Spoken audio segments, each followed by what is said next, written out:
সমাজ জীবনকে সম্পূর্ণভাবে এবং হ্যাঁ, পূর্ণাঙ্গভাবে পর্যালোচনা করাকে সমাজের বিজ্ঞান বলা হয়। বিজ্ঞান বলা হয়। তাহলে আমরা এখানে বুঝে গেলাম হ্যাঁ, সমাজের বিজ্ঞান হ্যাঁ, কাকে বলে। সেটাই। দার্শনিক অ্যারিস্টটল বলেছিলেন মানুষ হচ্ছে প্রথমত পারিবারিক, হ্যাঁ, দ্বিতীয়ত সামাজিক ও তৃতীয়ত রাজনৈতিক জীব। হ্যাঁ, সেটাই। এবং আমরা আরো জানি যে সমাজতত্ত্ব হচ্ছে একটা সামাজিক বিজ্ঞান। তাহলে এখানে বোঝা গেল আমাদের এই শিক্ষাশ্রয়ী সমাজতত্ত্বটা খুব গুরুত্বপূর্ণ। একদম একদম। তাহলে তোমরা সবাই বুঝতে পেরেছো তো? হ্যাঁ স্যার, বুঝতে পেরেছি। এই প্রশ্নগুলো পরীক্ষায় আসলে তোমরা লিখতে পারবে তো? হ্যাঁ স্যার, পারবো। একদম পুরো একদম ক্লিয়ার ভাবে বুঝে গেছি। তাহলে তুমি বলো সমাজের বিজ্ঞান কাকে বলে? কিরে ভাই বল, আমি জানি তোরা পারবি না। ওকে জিজ্ঞেস করিনি, তোমাকেই জিজ্ঞেস করেছি। আমাকে বলছেন? হ্যাঁ হ্যাঁ, তোমাকে।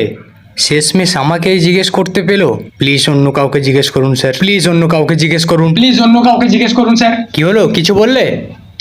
মানে স্যার, প্লিজ অন্য কাউকে জিজ্ঞেস করবেন না, তারা কেউ পারবে না, আমি ছাড়া কেউ বুঝতেও পারেনি। আচ্ছা ঠিক আছে, বলো।